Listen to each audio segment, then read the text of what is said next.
दोस्तों, good morning. जय भीम, जय संविधान, जय लोकतंत्र, जय भारत। तो आज मैं पढ़ूंगी 43A directive principles of state policy के अंतर्गत आता है। तो लेट अस स्टार्ट। 43A कहता है कि participation of workers in management of industries, the state shall take step by the suitable legislation or in any other way to secure the participation of workers in the management of undertakings, establishments or other organization engaged in any industry. 44. Article 44. Uniform Civil Code for the Citizens, UCC.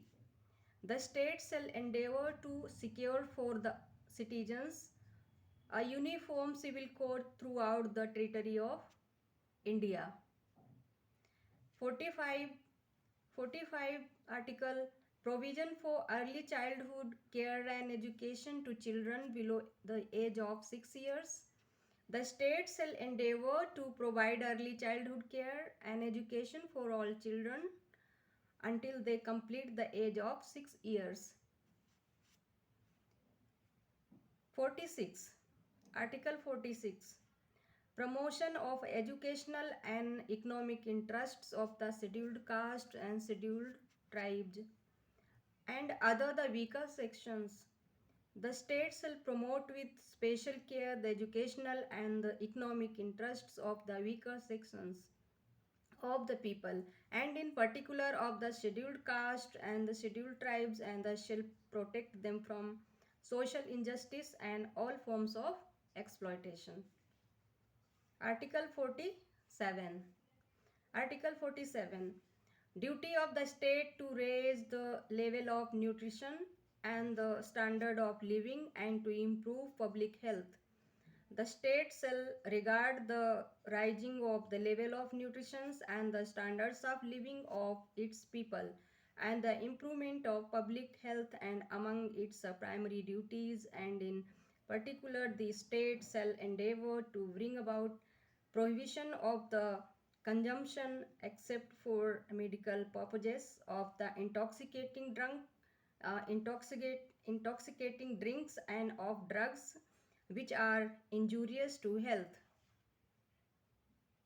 अब मैं हिंदी में पढ़ लेती हूँ क्या कहा गया।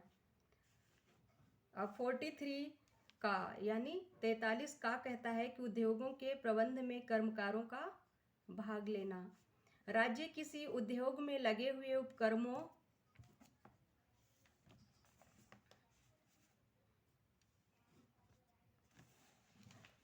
राज्य किसी उद्योग में लगे हुए उपक्रमों, स्थापनों या अन्य संगठनों के प्रबंध में कर्मकारों का भाग लेना सुनिश्चित करने के लिए उपयुक्त विधान द्वारा या किसी अन्य रीति से कदम उठाएगा।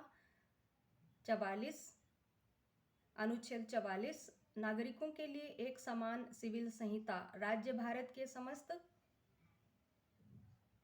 राज्य क्षेत्र में नागरिकों के लिए एक समान सिविल संहिता प्राप्त कराने का प्रयास करेगा। 45 अनुच्छेद 6 वर्ष से कम आयु के बालकों के लिए प्रारंभिक बाल्यावस्था देखरेख और शिक्षा का उपबंध।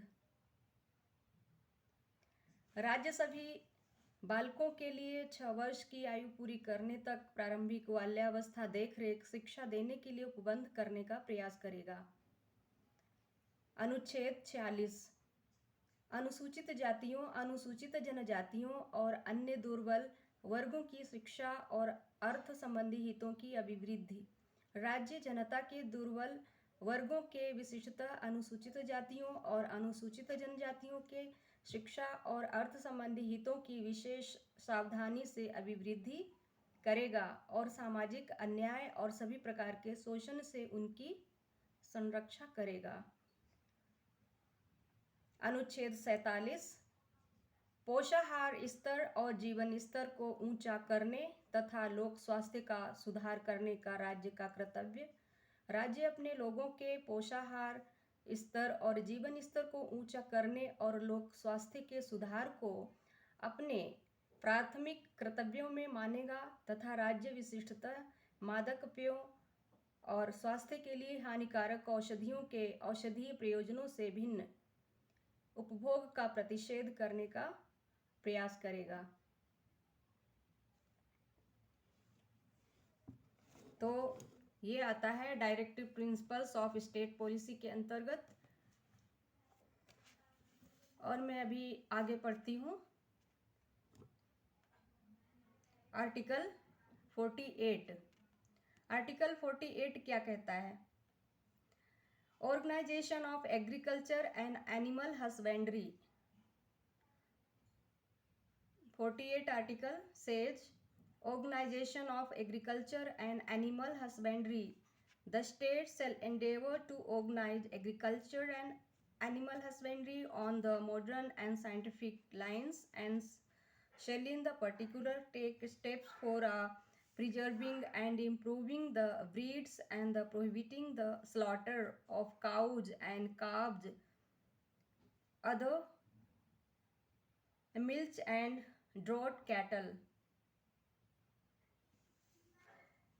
तो दोस्तों, अगर हमें कल्याणकारी राज्य की कॉन्सेप्ट को अगर बढ़ावा देना है तो नागरिकों को भी इन सब चीज़ों के लिए जागरूकता फैलाने के लिए अग्रसर रहना चाहिए। जो लोग पढ़े लिखे लोग हैं, जैसे कि पशुओं को लेकर बड़े पैमाने पर उनका वध कर दिया जाता है, तो उनको बचाने के लिए, है ना, हमारे क्योंकि कृषि व्यवस्था से जुड़े हुए जो पशु हैं उनको कैसे बचाया जाए।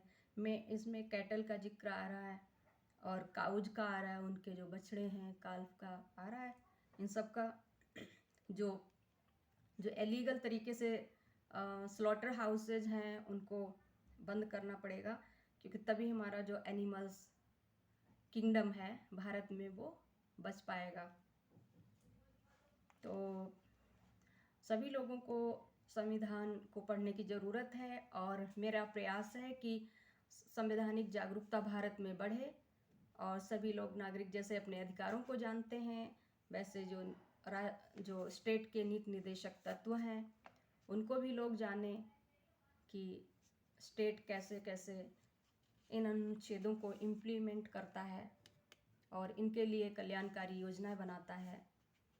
तो बस मेरा यही उद्देश्य है कि संविधान को पढ़ना और लोगों तक उस जागरूकता को पहुंचाना है कि आखिर संविधान है क्या, क्या क्या है उसके अंदर।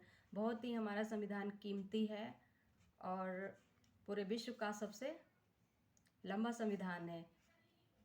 मूल संविधान में 300 अनुच्छेद,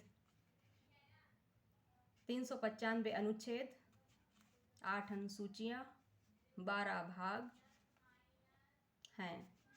तो इन एक एक अनुच्छेदों को पढ़ना और देखना बहुत बड़ी बात है, लेकिन मैं पढ़ूंगी संविधान अपना, तो पढ़ूंगी। मेरा पवित्र संविधान है, अपने देशवासियों का पवित्र संविधान है, जिससे पूरी सरकारें चलती हैं, जुडिशियरी चलती है, सरकारें बनती हैं, ये सब संविधान के तहत ही बनती हैं। तो आज के लिए इतना ही। मेरे चैनल को सब्सक्राइब करें, like, share and comments. Thank you.